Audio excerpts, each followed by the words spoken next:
What's up, fellas and ladies? It's time for Wake Up Mintzy. Here, not live from the Barstool Sports office in Chicago. I'm fired up today because, hey, you know what today is? I know the jokes write themselves. Well, it's the last day of the month. It's not the first day of the month. And we've got Kayce Smith on. We're fired up. I've been talking to her this week. We're pumped to talk some college football. We're about to be in August, and the season is coming fast and can't come soon enough. As always, the only way to start your day is chugging some Stella Blue coffee. Get the blueberry cold brew. Thank me later. Big Cat. Well, actually, thank Big Cat later. It's freaking amazing. Nothing like iced coffee in the summertime. And Kayce Smith joining us. Kayce, what's up? How are you this morning? Fantastic. I'm having just the regular Stella Blue cold brew. And yes, I'm the person that still uses a straw in a coffee mug, but that's fine. You don't want to mess up your lipstick. His cold brew, outside of the fact how well we know Dan, is so good. It is delicious. Like I always say this about we're lucky, obviously, at Barstool to have the great sponsors we have, but like when it's an elite product too, I mean, Dan did such a good job with it. I love the hot coffee in the winter, but now these come out with the cold brew. I mean, all the flavors are amazing. I love that blueberry. But I drink it every day, and I probably drink 3 or 4 cups a day and enjoy it more than most. As always, Wake Up Mintzy, sponsored by the fine folks of Dude Wipes. You know, why would you ever use dry toilet paper? Like when you wash your hand, you don't wash your hands with like dry anything. So why should you do that when you use the bathroom? You got Dude Wipes. It's taken over the toilet paper world. One use will change your life. It's amazing in the summer. Amazon, Target, nationwide, all over the World Wide Web. Get Dude Wipes. Thank me later. It's just an unbelievable product. It's crazy how practical it is. All right, Kayce, fired up to have you on this morning. As always, we've got to be. We've actually got to be. It started in 2022, and I was in Omaha with you and your dad when A&M made a deep run and Ole Miss won it. I feel like we've been good friends kind of since. That was a good time. Oh yeah, it was. It was cool when you were with your dad when A&M destroyed Texas on Father's Day, like 10-2. I remember that. That was awesome. But thanks for joining us this morning. How are you doing? I'm fantastic, Mintz. I also I forget sometimes that when we were in Omaha, you remember when we did the whole I had to eat a hot dog every time A&M scored a run. They were playing OU and they were down by 1 million runs. And I had to eat a hot dog, and I got super sick afterwards. And I was like, I guess I ate probably 10 hot dogs. Well, come to find out, Mintz, I was pregnant and just didn't know it. So that was kind of the whole thing there. It was like, oh, this makes sense. But I was like, no way, it's just from these hot dogs. So that was my last weekend of not knowing I was pregnant. Wow. Well, there you go. Yeah. Well, yeah, I do remember. Yeah, that did come out right after that. Well, but that was a super lot of fun when we did that Omaha trip. And, like I said, we've been friends since. And also want to mention before, we're going to talk a lot of college football today. I know y'all are getting going with unnecessary roughness. Look, I always do a post with a pic of my guest on Twitter the night before. I don't think I've ever gotten a reaction quite like the one we got last night. Well, Mintz, here's the thing. First of all, I do want to give you a little bit of credit and stand up for you for 2 reasons. One, I will never complain if somebody uses photos from my Instagram ever, because I posted those, which means I like those. But 2, it is from 2021. And I saw a lot of people saying, Mintz, this is so old. This is from her birthday in October of 2021. It's pinned to my profile. So you didn't have to scroll down 3 years. And also, I should teach you how to screenshot and move the borders, because I think that was what people were saying. That it just looks like you're saving my Instagram photos. Yeah, well, that I did do wrong. But I don't know. Like you said, I mean, if it's on your Instagram, I know it's fine. Yeah, no, it's 100%. You won't hear me complain. But I know we talked about this before we came on here live, is that normally on Twitter, as most people on Twitter get, is a lot of hate. When I had one of my friends send me your tweet last night, and I saw all the responses, I was like, oh, here we go. Oh shit, what are they saying about me? The fact there was not any negativity other than just making fun of you for potentially having a screenshot was pretty good. That's a good thing. Yeah, that was shocking when you said that to me too, because my Twitter is a beacon of negativity as well. Yes. I feel like we're both targets for sure on it. And so I'm glad to hear that, I'm glad to hear the positive, positive feedback. But yeah, my logic on it was, I was like, oh, I'll just get an Instagram photo of her, and I know if you post it on your Instagram that's a go. I wouldn't. Well, when I'm in Chicago, which I'll start being in Chicago every week very soon. I will teach you how to move the borders down so that I actually know how. I actually know how. I just think I was. You just chose not to? Well, no, I think I was like walking to dinner last night, and I was like, "Oh crap! I gotta get a picture up of Kayce real quick," and I just did it real quick. And never change, Mintz.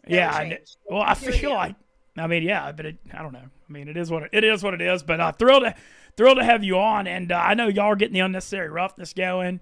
Y'all are kind of starting to get ready for the season. I believe y'all releasing 2 episodes a week right now.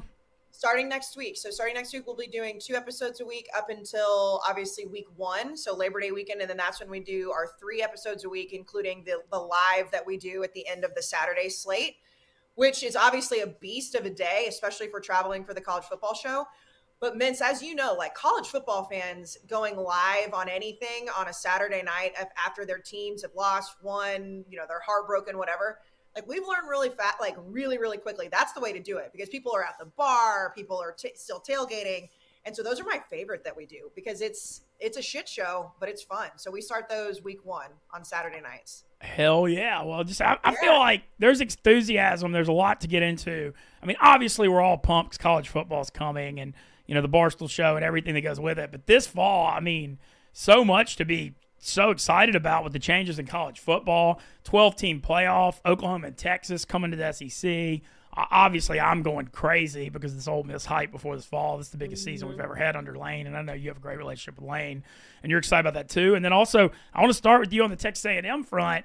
It was a crazy offseason. They moved on from Jimbo late last season, and a lot of controversy with the Mark Stoops. Will they hire him or not? They end up going with Mike Elko, who is very familiar to A&M fans. Tore it up as defensive coordinator there when A&M won the Orange Bowl the COVID year and lost only 1 game. Did really well at Duke. And, I know you're also, I know Billy Lucci, the King Aggie, through you. And I don't know, I just feel like there's a renewed enthusiasm coming out of College Station. The Jimbo era was just it was just a weird era. And now Elko's in there. Aggie fans love him. He brought Colin Klein in from Kansas State as offensive coordinator. I like Connor Wegman, the quarterback. I know he was a little banged up last year, but he flashed a lot. And I kind of feel like there was so much hype on that Jimbo era because of the recruiting and the NIL stuff. But I feel like people might be sleeping on A&M a little bit. And I think like there's a renewed energy, like I said, without Jimbo. And I kind of think the Aggies are going to be pretty good this fall. Well, I hope you're right. I mean, you know how this goes, and this is like, it's just everybody has hope until they start being the punchline, and A&M has been the punchline for a very long time. I mean, obviously the Johnny era kind of changed that a little bit, but getting Jimbo the way that we did and then like giving him like a national championship trophy with like an empty year and all that, like that was just writing itself, and he was just never the answer. And like, I really didn't like him at Florida State. I understand he won. I thought that was mostly a Jameis thing, but I just I wasn't a super excited Jimbo Fisher at A&M fan. I obviously had to get used to it, but I've loved the idea of having Mike Elko back. And if you go back to last year, their first game of the year, and I'm talking about how, they beat Clemson and, all this. And I'm like, they destroyed Clemson too. Yeah. And I said, I want Mike Elko. And I'm like being all dramatic in the street with my coffee. And I'm like, please bring that man back. So whenever the Mark Stoops stuff happened, and I know Kentucky obviously has had like a sustained success like in the East in comparison to what a lot of schools have had to go up and down with him. I always wanted Mike Elko, and he understands the culture. And Mintzy, you understand how this goes. People think we're weird. We might be a little weird. We are a cult. Mike Elko had success with the defense there. He knows how weird A&M is, and weird in a good way. It's like Austin, people love to say like, keep Austin weird, and then they say A&M's weird. Well, A&M is weird. That's what makes college football cool. This guy understands it. So bring his ass in, revamp the whole thing, and let's see what happens. We're still going to get the recruits. We still have $1 gazillion. Like, why can't it be Mike Elko? Like that to me is the way I feel. And I also don't want to get my hopes up too high and like just say, okay, we're going to win the national title this year because I can't have anything nice. Well, and also just not just that, but I mean, he won at Duke. Like, who does that? That is, I mean, I remember that Clemson game. They beat them like 28-7, destroyed them week 1. Elko's obviously a defensive guy, but they had a really good offense with Riley Leonard. And then he brought Colin Klein from Kansas State, who, obviously you saw how much success they've had the last few years. I like that offensive coordinator hire. Wegman's a 5-star quarterback who I thought, definitely looked good last year when he wasn't banged up. I don't know. And A&M, they lost some guys in the portal for sure, and that happens, but they still have talent all over that roster. And I don't know. I just think that people are sleeping on them, and I've kind of got A&M having, I'm not saying they're going to be like a 10-win team, but I think I could see an 8 or 9 win year in year one and momentum coming back. I think it's very possible. I will take that, Mintz. I will take that 100%. Can I ask you a favor? What's their favor? Don't bet on A&M early on, please. I'm curious. So week one, best week one game for sure. Notre Dame coming to Kyle Field. A&M's like a 1-point favorite on DraftKings. It's a Saturday night game. I mean, I know what that atmosphere is going to be like. I mean, I can't even imagine just the start his era. And then the subplot of the Notre Dame game, Mike Elko's quarterback from Duke starts for Notre Dame now, Riley Leonard. And I actually think that's kind of a big edge for A&M in that game. Well, yeah, so this is like the chicken and the egg thing, right? I mean, obviously we're not talking about anywhere near the sustained success that a lot of these coach quarterback combinations have had. But like I'll ask you, like, do you credit Duke's success more to Mike Elko or more to Riley Leonard? Elko. I think Elko for sure. So and I mean, I think Leonard's a good quarterback, but Elko made the good offensive coordinator hire and changed. You know, when you win at a place like Duke that doesn't have that like winning culture, and Duke's not necessarily all, you know, they're a basketball school. They're not like all in on football. Like that's not an easy place to win. And you go there, you win 8 games, you blow out Clemson. And like Leonard got hurt. You know, they struggled a little more after he got hurt last year. But that, I don't know. I'm big on Elko. I like that hire. Yeah, I do too. I also like talking about overall college football though. And like we've talked a lot about this on Unnecessary Roughness. It's like there's so many different changes that are like from like a macro and a micro level, like obviously the 12-team playoff and conference realignment. They're only being 4 Power 4 conferences now.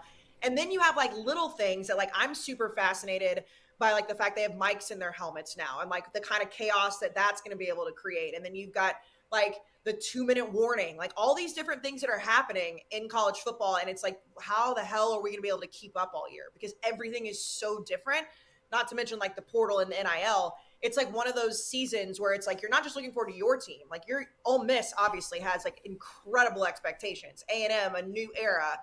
In general, college football, I think this is the most anticipated season we've seen in a while because there's so much difference than we've seen in forever. Yeah, Brandon Walker said this. I've seen him say this multiple times. It's like this is a sport that's been going for over 100 years, and there's been more changes in the last 4 or 5 years than in like the 90 or 100 before it. And it's so crazy how much it's changed with the 12-team playoff, the NIL era, the transfer portal stuff.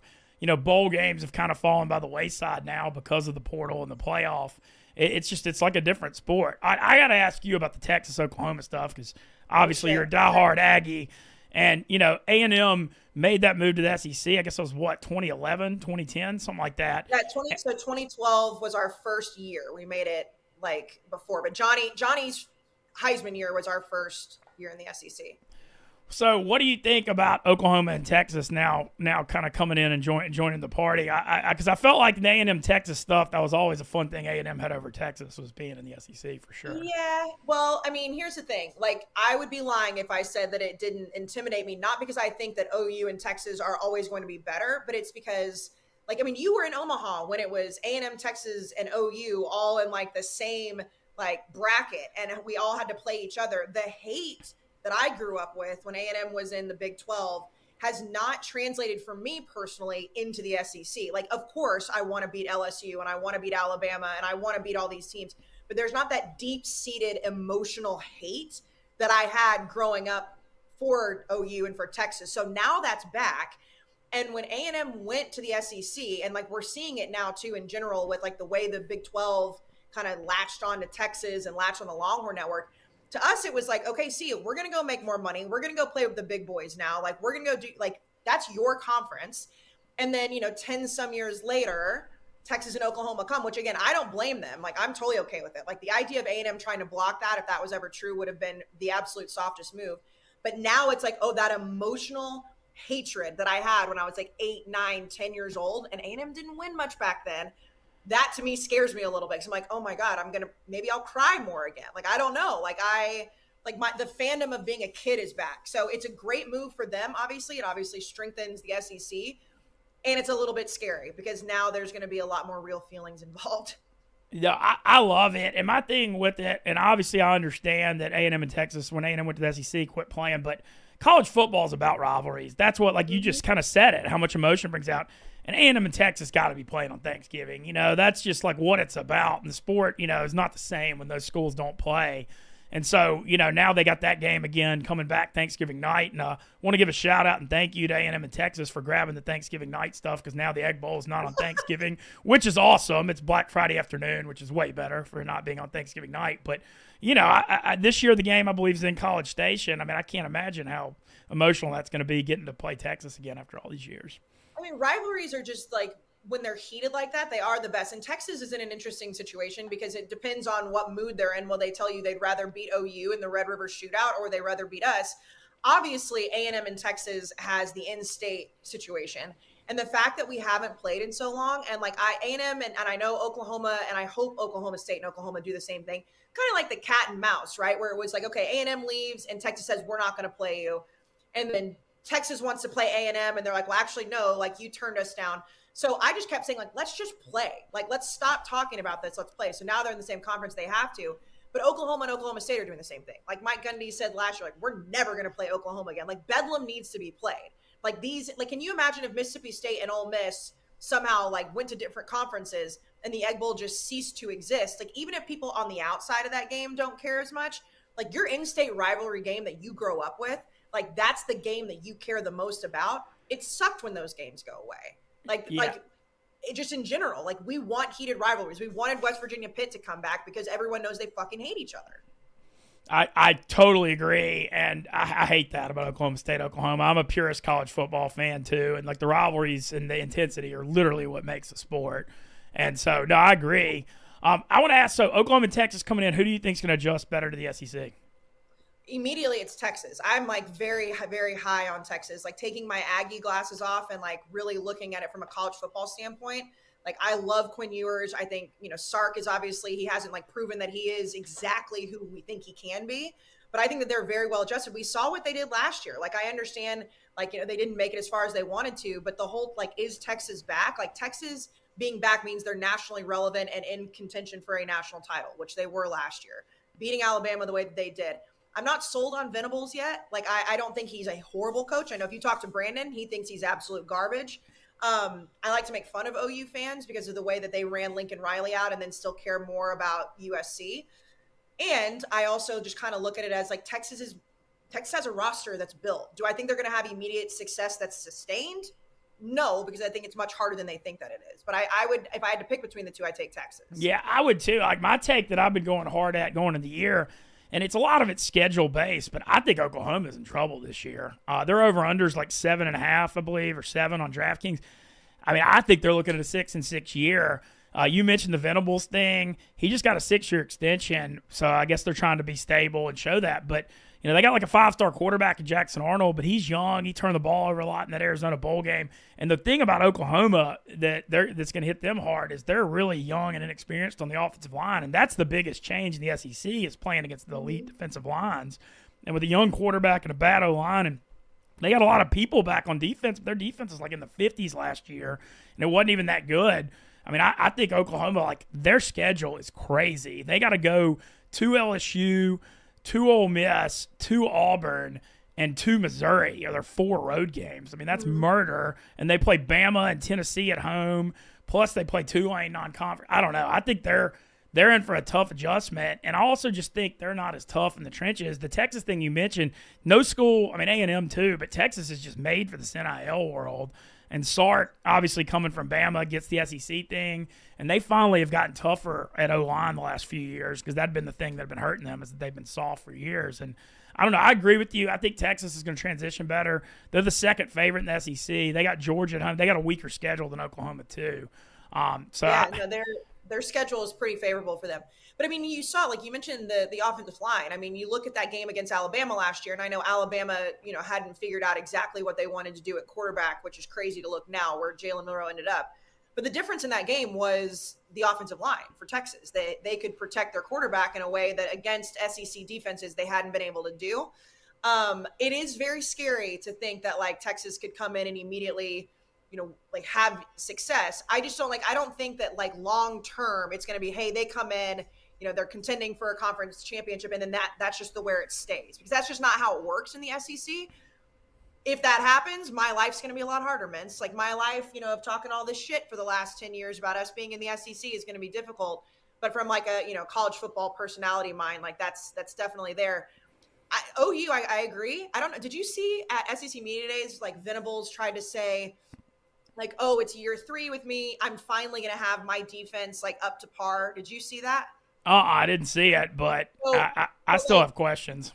Well, and also, and Brandon made this point on one of our episodes. It's like you don't have that excuse anymore with the NIL and with transfer portal. Like you don't we used to give coaches a lot longer leashes. See, like it was always like, okay, well now he finally has his guys. Like he needs a whole 4 years to get his roster. That's just not how it works. So you struggle in year 1, you go out between year 1 and year 2, and you fix it. Like that's what, and the fact that he's now kind of using that excuse. I mean, you've seen obviously what Ole Miss has done. Like Lane figures out an issue that they have and he goes out and he gets it. Like that's what you're supposed to do now. So it's not really an excuse to me. So that to me seems like he's not even confident in his own team yet.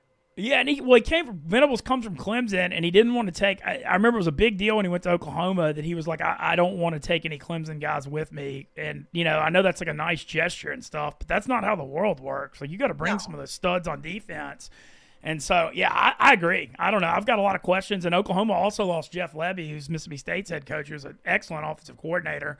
And so, like I said, I mean, I got Oklahoma going like 6-6, and really they're going to be the team that gets the welcome to the SEC in the bad way this fall. And the Texas thing will be fascinating. Like I said, they get Georgia. They got a weekend in Austin, by the way, this fall, Kayce.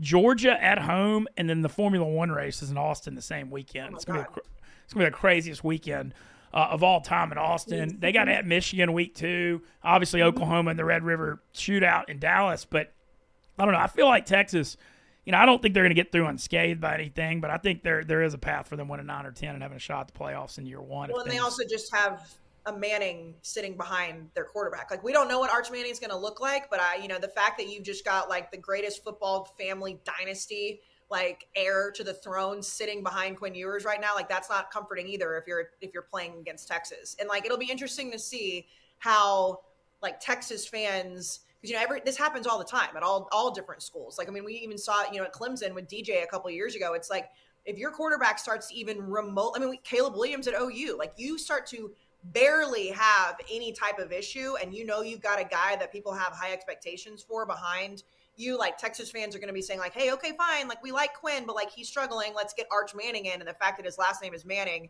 is going to make it even more important for him to see the field. So it'll be a very fascinating storyline. Oh, yeah. Can't wait. Like, gosh, I just think it's so fun just having Oklahoma and Texas added to it. I want to ask, so obviously the biggest thing is the whole college football world was sighing and saying, thank God, when Nick Saban finally retired. DeBoer coming. Look, that's the hardest thing to read for me is what's Kalen DeBoer year 1 at Bama going to be like? Because, I mean, the job he did at Washington last year, I mean, they were like top 25, top 30 preseason. He almost won the national championship. He's won everywhere he's gone, but he has no South ties. He's like Indiana, Fresno, Washington. So now he comes to the SEC without the South ties, but, I mean, they have like 3 first-round picks from Washington, had a really good passing game. I mean, he certainly is no joke as a head coach, but, there's got to be some downturn not having Saban, right? So what do you read on Bama this year? I mean, I think that from an SEC standpoint, obviously, I know you're an SEC guy, like the kind of sigh of relief, like, okay, Nick Saban's gone, but like, there's still like, he's done really well in the portal. He's doing really well in recruiting. I think the issue is that Alabama fans are going to have to adjust to not being Nick Saban's Alabama every single year. And I don't know what that looks like because they're so like, if they have a 10-win season, but they're not in the 14 playoff, they're angry. Like that's a bad season for them. So it's like, they're going to have to readjust that. I think he's going to be okay. Like, I don't think he's going to go in and have them like absolutely firing at Nick Saban's cylinders, obviously. But the fact that there's a 12-team playoff now does play in his favor because were they going to be in the 14 playoff right away? Absolutely not. Alabama fans wouldn't necessarily accept that, even though they have to. Like, Saban couldn't coach forever. But the fact that it's now expanded times 3, I do think he'll be fine. It'll be interesting to see how he's with Jalen Milroe. We saw what he was able to do last year at Washington with Michael Penix. So I don't know, Mintzy. The fact that like we're even like getting to break down SEC football right now is giving me I'm so excited. Like I'm like, can we start games, please? Like, can we just start seeing these happen? That's exactly where I am with it. And we've been talking a ton. We're going to be talking a ton of football on Wake Up Mintzy just going forward the whole month. I've got some coaches lined up. That's all I'm concerned about too. Yeah. The one thing on Bama is I just think the defense has got to regress some. They hired Kane Womack from South Alabama, who's their head coach, who's I think going to be a real good defensive coordinator. I just can't see the defense not getting at least a little worse though without Saban. Like I think the offense will be fine, but right, they'll have to. I obviously Texas and OU being in the SEC is like an easy thing for us to remember because you're an SEC guy. You know, those are my foes. But like the fact that we're looking at an SEC Big Ten matchup with like Texas and Michigan and like week 2 and like how big of a game that means. Michigan just comes off the national title. They don't have Jim Harbaugh. They don't have JJ McCarthy. Like knowing that storyline immediately is coming is so cool. And then you're like, oh, and by the way, like Oregon's in the Big Ten now. Like though it's just Utah's in the Big 12. Like it's Cal's in the ACC. Like these are all things that throughout the year, it's like, yeah, in your bubble or like our bubble of the SEC of our teams, it's like, look at the rest of the country, like how much these games completely change like the geography of what that playoff could look like. Yeah, no, I agree. I think it's just going to be nuts. I'm sad about the Pac-12 thing though, because I just always like I know it just doesn't feel right. And, you know, when we see USC and UCLA going to, you know, play Rutgers or whatever in November in conference games, it just doesn't. I don't know. Cal, who is like in California, obviously, which is on the Pacific Coast, being in the Atlantic Coast Conference just doesn't quite make sense to me. No, I don't think it's going to work out well for any of those Cali schools either, because the travel is going to be so crazy, and like none of those schools are like necessarily as all in on the. I mean, Oregon is totally all in. I'm not saying them, but like, yeah, no, but I don't know. The Cali thing's going to be weird. And, you know, Lincoln Riley, it's kind of been interesting following the USC thing, but like, I mean, they gave him so much money and the private jet and all that stuff. So he's not trying to complain too much, but it seems like they're not very organized on the NIL front. It seems like they're kind of, you know, I don't want to say he sounds disgusted because he's trying to put the good face on it, but it doesn't seem like he's getting the help maybe at USC that he expected, which I think is interesting. Yeah, I mean, they give me a lot of shit on the college football show, especially Dan. Like, I've always been a Lincoln Riley guy. Like, when he was at OU, I was like always like, you know, kind of not. I don't want to say riding that bus because I knew their defense was going to be awful, and then USC the same thing. And now I'm looking, okay, without Caleb Williams, like, and obviously Lincoln Riley has had plenty of good quarterbacks before Caleb Williams. But the USC move was such a package deal, and it was going to the Pac-12, that it was like, okay, like I really believed that Caleb Williams was going to be good enough to where their defense didn't necessarily matter. Well, we saw when he would even remotely struggle, which for his, you know, level of struggle is like nothing. They didn't have the defense. So it's like, okay, now you're going to the Big Ten. The Big Ten where like it's big boy football and it's big boy defenses. And like the Pac-12 last year was so offense and quarterback, I mean, superstar heavy. Now you're going into a conference where, I mean, it is big boy football. You're playing Ohio State, you're playing Michigan, you're playing Penn State, you're playing all these like big boy trenches. What are you going to do if you don't have a defense? Like, if you don't have a defense, you're going to get like your doors blown off. Yeah, and also the Cali kids, when they got to go play on the road in November in these cold weather games, like they're not gonna like it going up to Wisconsin or Iowa, and that's going to slow down their speed edge. So I think they're going to struggle. You mentioned the Oregon thing. I want to touch on that. Phil Knight, 86 years old, obviously the founder of Nike. He's written an unlimited blank check for Oregon NIL, and I actually think, you know, people look at Oregon like they're a Pac-12 West Coast team, but they're designed more like an SEC team with Dan Lanning coming from Georgia and Bama, and they're stout at the line of scrimmage. Obviously, they have Gabriel or a ton of weapons. I mean, they're the second favorite behind Ohio State in the Big Ten, but I expect them to be extremely good this year in the playoff. They play Ohio State at home too, but I really think like Oregon's going to, you know, I think they're solidly the number 2 team in that Big Ten and have a chance to win the title. Yeah, I mean, I wanted Dan Lanning too. I mean, obviously that was like a pipe dream to go to A&M, but I think Dan Lanning is phenomenal. And I think, so we did on Unnecessary Roughness, the episode that came out this week, we like drafted our like all-time college football dynasty. And one of the things we could draft was NIL booster. And I took Phil Knight as soon as I possibly could, because the way that like, I mean, not even just the blank check, but like when you like, I'm in my 30s, I'm a mother. You put Nike gear in front of me, especially for my 18-month-old son. Like, I want that. Can you imagine like an unlimited check from a guy that owns Nike going into any of these 16, 17, 18-year-olds homes and just being like, here's all the Nike gear you could possibly want? That just makes Oregon so cool. And Dan Lanning fits that bill. Like, you know, when he played Colorado last year and he was like talking all that shit about Deion, and that was part of their like aura, and it worked. Now going into the Big Ten, like I think they're so much flashier than a lot of these other schools. That doesn't mean they're going to automatically win, but they also have the talent to win too. And we'll see what Dylan Gabriel looks like. I mean, I wasn't necessarily sold on him as much at Oklahoma, but I think that's more of an Oklahoma problem. I think you put him with Dan Lanning and he's going to be pretty damn good. I didn't think Bo Nix was going to be exactly. That was the thing. I didn't think you would have told me 2 years ago when Bo Nix left Auburn that he'd end up being, the number 12 overall pick with Sean Payton. I would have just laughed in your face. Yeah, like what? Like Bo Nix, like we made fun of Bo Nix all the time at Auburn. Like it was like the legend of Bo Nix, and like that was an EG punchline. And then, seeing what he did at Oregon with Dan Lanning, and I do think Dylan Gabriel is very good. It's just, going into a new conference like that, and Ohio State is stacked this year. We know that. We know that. I mean, I'm not necessarily sure what they thought at quarterback, but they're scary. I don't think Michigan's going to be near as bad as people think they're going to be. Their defense is going to be an absolute weapon. And then you've got all these other teams that are just sitting there hey, they've got the talent. Wisconsin and Nebraska. The Big Ten's a very interesting race this year as well. But I do believe Oregon will win the Big Ten. Sitting here on July 31st, which, by the way, I didn't want to come on tomorrow, Mintzy, because bad. Yeah, no, I actually was funny when I started the show. I almost made a joke, thinking today was August 1st, and I was like, oh, it's the 31st. Yeah, no, I was talking to one of my friends this morning, and I was like, yeah, I don't, I don't know if I'll say anything that's going to go viral. And they're like, well, at least it's not the first of the month. And I was like, you know what? Good point. It's the day before, so we'll see. Oh man! Sorry, no, you're good. No, you're good. Honestly, I'm very glad we're at a point where we can joke about it.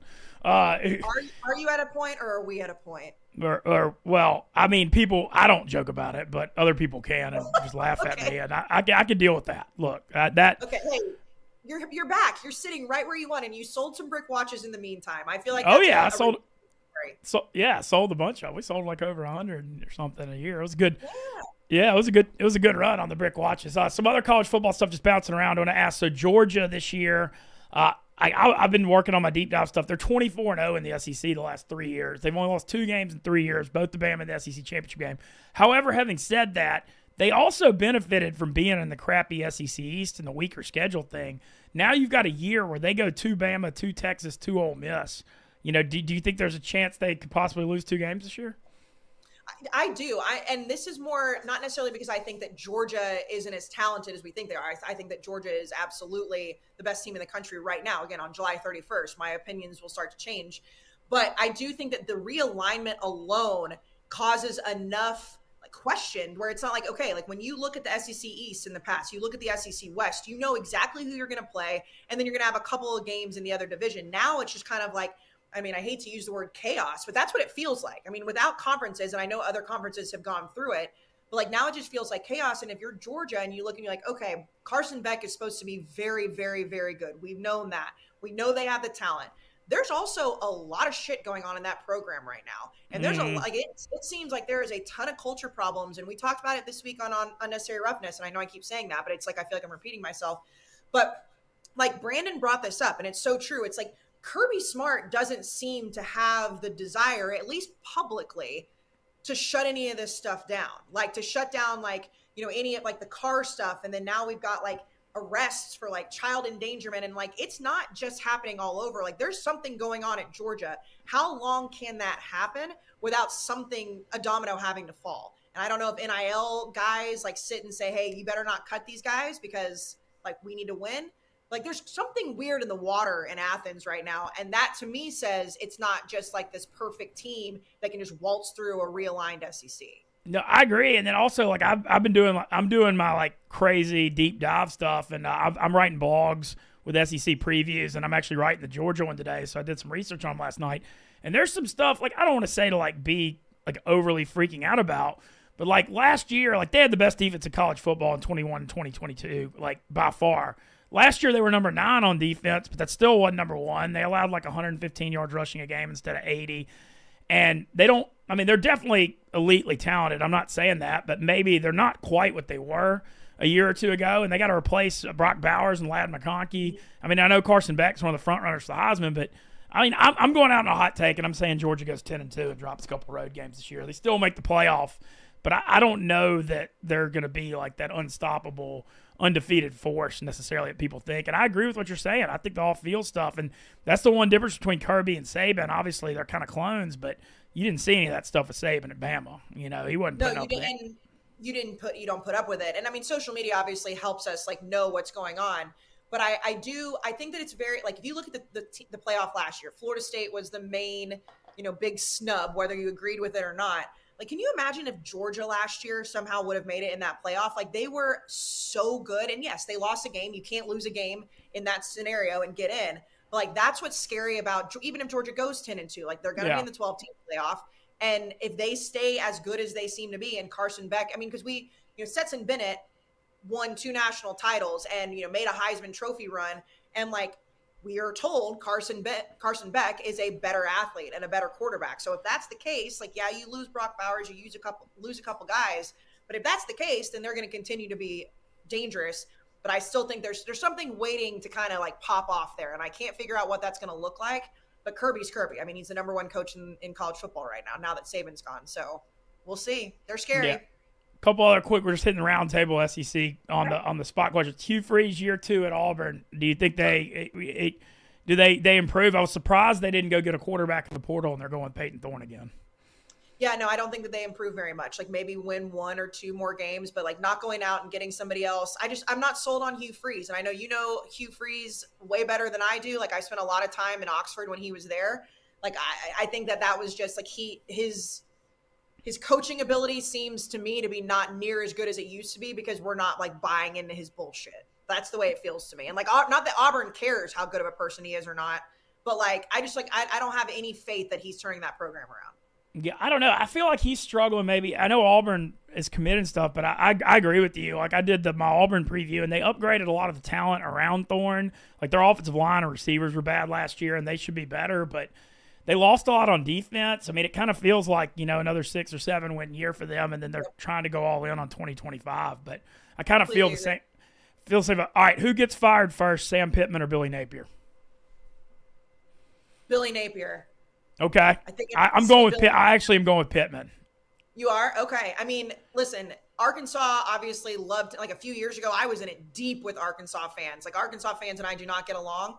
I feel like the issue is that like Florida's expectations are so much higher in general than Arkansas's. And like Billy Napier, the quote that he had, and I think Dan quote tweeted it perfectly, when he was like, good people win championships, like good teams and good people are what like end up winning the championships. And it's like, did you say that in front of the Florida trophy from 2007? Like, look at that roster. Like it doesn't seem like he understands the culture of what Florida has been, what Florida wants to be. But neither one I think is safe. But I definitely think it's Florida first. Okay, yeah, I did the Florida deep dive yesterday. I can't believe this. I'm on. Obviously, we love DraftKings, DK partners here. Florida's over/under win total this year is 4.5 games. I mean, can you ever imagine that day would come with the history of that program? And and it's not been that long ago. No, and they've got their schedule is the hardest in college football by far. Their last 7 games are against top 25 teams. Their last 5 games are against top 15 teams. But, I mentioned Notre Dame A&M being such an exciting week 1 game. The other game, week 1, Cristobal and Miami going into the Swamp is 2.5-point favorites. Cam Ward going to Miami is going to be fascinating to follow. But I actually like Florida in that game, and I saw Brandon Walker already gave out a parlay on DraftKings, and he does too. I feel like Florida – I think Napier can get them to – if they start hot and win that Miami game, their schedule's like weaker early, and I think they can get to a 4-1 or 5-0 start and maybe like sneak into a bowl at 6-6. But their Graham Mertz was actually kind of good last year, which was surprising after how bad he was at Wisconsin. Their defense is bad. Yeah, so I don't know.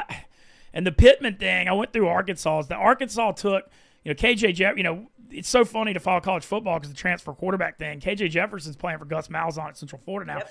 They took Talon Green from Boise State, and I watched Boise play a decent bit last year. Like he's 6'5", he can run, he's athletic, but he's not a good passer. And I don't know. Yeah, that's true. But I just don't know that Arkansas got hit in the portal. Their schedule early, they go to Oklahoma State, and then they've got like Tennessee at home and some tough ones. There's a chance where if they start 2-4, they have a bye week after October 5th after the Tennessee game. I could see Bobby Petrino getting the interim job if they're 2-4 after week 6. I think what a shit show that is. Like Bobby Petrino being back after all this time. I know. It's just crazy. But that was a couple of the ones I was looking at. But looking around the rest, the SEC, the Tennessee thing's interesting too with Nico, that hyped up quarterback. Because, I feel like people are sleeping on Tennessee a little bit. 2 years ago, Hendon Hooker almost won the Heisman before he tore his ACL against South Carolina late in the year. And, Nico, who played in the bowl and looked really good against Iowa in the bowl game. I mean, I feel like I didn't think Joe Milton was any good, but I think Tennessee could have a good offense and be pretty good this year. And I feel like nobody's talking about him. I like Josh Heupel a lot. I think Nico has the hype. I mean, we do this every year though with a quarterback, right? And it's not just him. It's just in general, like he's going to be the guy. He's going to be the guy. I mean, people are saying, after DJ left and went to the Pac-12, Cade Klubnik was going to be the guy at Clemson, and he still could be. He's still very young. But it's like, I feel like we as fans and we as like the media personalities, like we're like, Nico's the answer. Well, I guess we'll see. But if people like him a lot and he's a problem, Tennessee's a problem, if that makes sense. Like, I think we're putting a lot on him, but Josh Heupel obviously has proven that he can win. So we'll see. Yeah, I've been doing, like I said, the DraftKings deep dive. I have 2 futures bets I'm looking at that I found this week that I liked, and I'm just going to see what you think of them. First of all, ACC, what a weird league situation right now. With Florida State and Clemson, kind of seems like they don't want to be there anymore. Florida State, I think, could have a bad hangover year just off there's just such weird vibes off the undefeated season, and then, like, lost so much on, they lost Keon Coleman, their stud D lineman, Jordan Travis. They're going with DJ Uiagalelei at quarterback, which is hard to get too confident about. Clemson's still, like, not looking the same in the NIL era. Mario Cristobal at Miami, like, I like Cam Ward, but I just don't trust him. So I think the ACC is kind of wide open. SMU going to the ACC is a fascinating story to me, and I know people, like, on the surface are like, whatever, they're going to trust, but they spent $64 million in NIL. They had a really good defense last year. They got a 5-star quarterback in Preston Stone who looked really good as a freshman last year. I'm hopping on SMU 15-1 to win the ACC. I went through their schedule. Go ahead. No. I'm saying I don't hate that. I mean, I'm not going to, but like I like your reasoning. So like, what's their, like, how, I haven't looked at SMU's schedule. So I went through the schedule when I was deep diving it, and it comes down, so they don't play Miami, Clemson, or NC State, which is great.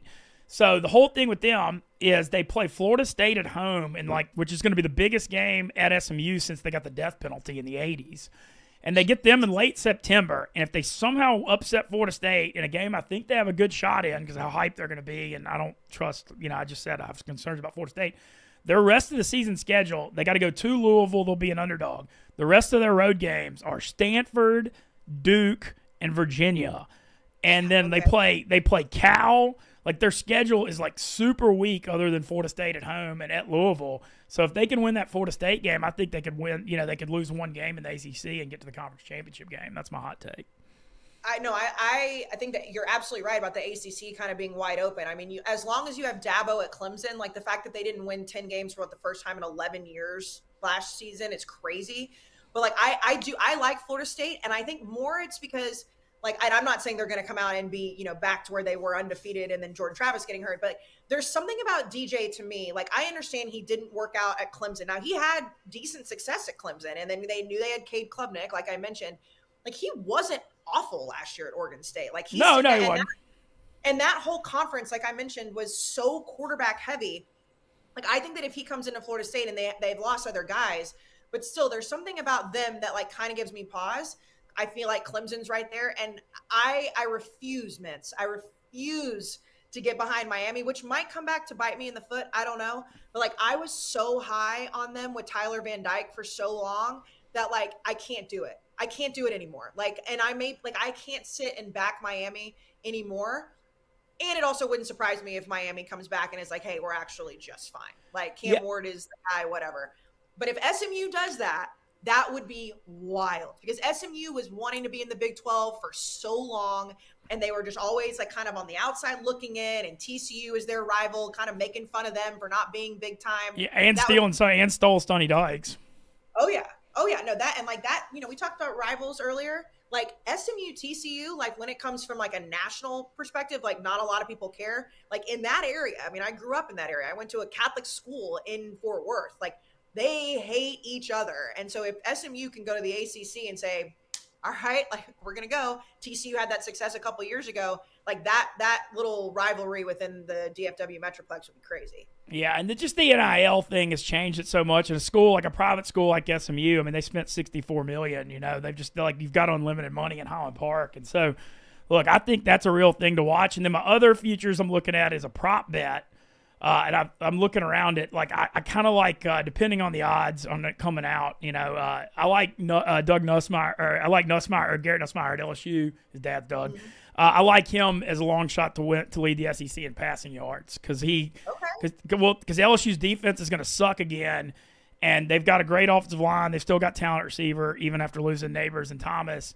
And I think they're going to be in a lot of shootouts. And like 2 years ago, he threw for 400 yards in the second half of the Georgia SEC championship game, and then he threw for over 400 against Wisconsin in that bowl game. Like, you know, he's not going to win the Heisman. He can't run like Daniels, but the dude can push the ball down the field. And I think they're going to be playing a lot of shootouts. So if you can get over 10-1 on that, that's the other one I'm looking at. I could see him like throwing for 10-1. I like it. I like the Mintzy futures. Yeah, so I'm doing the deep dive. I'm keeping keeping the daily blog. I'm doing my Georgia one today, but I'm going to keep them coming. You know, I'm just trying to, like I said, it's interesting, and I know you deal with it too. You know, being in college football media, it's like, I mean, keeping up with the portal and the moves and the personnel is like, I mean, it is no joke. Like, NFL's 32 teams. You know, everybody plays fantasy football. Everybody knows who's where. The college thing year to year, I mean, you got to seriously spend some time on it to, like, know. It's wild. It's wild. And like like we've said and everybody's saying, it's not just having to deal with NIL and portal now. You're dealing with, like, the fact, like, how many times I almost did it twice already, like Power 5. Like, well, no, it's Power 4. So it's going to be an interesting year, Mintz. I'm excited, though. Like, even out, like, my A&M fandom is very excited because I love Mike Elko. But as a college football fan in general, like, we have to embrace the change. Like, if we don't, like, all these people that are like, I don't want the 12-team playoff, well, fucking get over it. I don't know what to tell you. That's what's happening. So we might as well embrace it and have some fun with it. No, and the people are going to get over that in a hurry when they realize, you know, like, instead of having 3 playoff games, you know, now we're going to have, like, I mean, gosh, awesome. Yeah, we have 11. So we're going to have 11 playoff games. Before Christmas. Mintz, we have like a whole month of college football playoffs. Like, that's awesome. Like, I'm sorry that a lot of the bowl games won't matter even more. I'm sorry, people, like, first of all, the regular season still matters even more because we're going to get into, you know, late October, early November, and these teams are going to be fighting for those like 10, 11, 12 spots, whatever. Like, we have so much college football now that actually matters in December and January. I'm in. Oh, totally. I'm curious in the future because now the 5 through 8 seeds get to host that on-campus game. I'm hoping that in the future the quarterfinals, like the 1 through 4, get to host on campus too. Because I know you know the same thing. College football is all about the on-campus. Final thing I got for you because we ran a little long. Do you have any final words? I remember you took the walk with Coach Schloss when he left A&M for Texas after getting to the national championship game. Do you have any final thoughts on that? Anything you want to leave him with a parting shot? Well, my parting shot is the way that I felt that day that I did that walk and talk after I had some wine, I still fucking feel the same way. Like, and I know a lot of people meant they were like, well, you were making fun of OU fans when Lincoln Riley left. I don't give a shit what Schloss does now. I don't care if, like, whatever, go do your thing. The fact that you can sit up there and patronize and, like, basically berate a reporter for just calling you out on your bullshit and you're not man enough to at least, like, skirt the question, that's what pissed me off. Like, fine, take another job. Like, does it suck it's A&M's rival? Yeah, money speaks. Don't be a fucking liar. Like, just don't lie. Like, Lincoln Riley said he wasn't going to LSU, but he was going to, like, he ended up at USC. Fine, that's still shitty. Just because, Mint, and this is what I said, and this is why I still feel it with my chest here. Just because other people have cheated in their life doesn't mean if your partner comes home and says, hey, I cheated on you, but other people have. Fuck that. That guy is a coward. He didn't want to tell the truth. And he berated a young reporter for calling him out. Like, see you, dude. Bye. There you have it. Well, Kayce, I know y'all so unnecessary roughness switching to twice a week. You're getting ready for college. I'm looking forward to getting to see you in Chicago, college football and pro football show. Hell yeah. Awesome. Well, can't wait for all that. Follow Unnecessary Roughness. Obviously, all y'all follow Kayce already. Everybody already follows Unnecessary Roughness already. So what am I saying? A couple quick things on Barstool. Rough and Rowdy next Friday night in West Virginia. Shout out Mikey Betts. He's fighting loser leaves town match against one of the Abel brothers. Check that out. Dan and Dave on the call. It's going to be awesome. So buy R&R. Can't wait for next Friday night. That's August the 9th, I believe, in West Virginia. Make sure you check that out. And we've got some, as always, a lot of fun Barstool stuff coming up this month, the Camp Barstool and Office Olympics. And we've got, it never ends here. I mean, that's the thing. It's just, it's all. Oh, and congrats on Rat Race, Mintzy. Congrats. Yeah, awesome. yeah. I know. Congrats. I was pumped. Yeah, that was really fun. Finally came out last Thursday, and White Sox Dave and I, the iconic duo, winning it. But man, shout out to Clemmer and Booze and the crew that does it. Though the production on Rat Race was, incredible, and that was the third one. They're building it, and just love being part of it, and look forward to White Sox Dave and me trying to defend our title soon. Yeah, no, and I've told Clemmer too, like, I know Boston is eventually on the table for the next city, and once it is, like, I'm in. Like, I'm so in. So I'm excited. Yeah, he kind of brought that up. I had him and Dave on yesterday, and, I feel like Boston and Philly are very obvious possible ones, and then I'm going hard for New Orleans because the New Orleans one would be insane so too. Well, awesome. Well, thank you so much for joining us this morning, giving us some time, Kayce. Love, just can't wait for college football. Can't wait to see you back in the Chicago office. Let's go have a day, fellas. Okay, have a day, Mintzy. Heck yeah. Thanks, Tyler Moody, holding down the fort in Louisiana. Gonna get a return from our intern Hannah Montoya tomorrow, which is gonna be really fun, for sure. I got some fun stuff planned on that front. Let's go tear it up today. God, I love talking college football. Man, I love it feels so good. I'm fired up, Mintzy. I'm fired the fuck up. Man, I love fall. Y'all take it easy.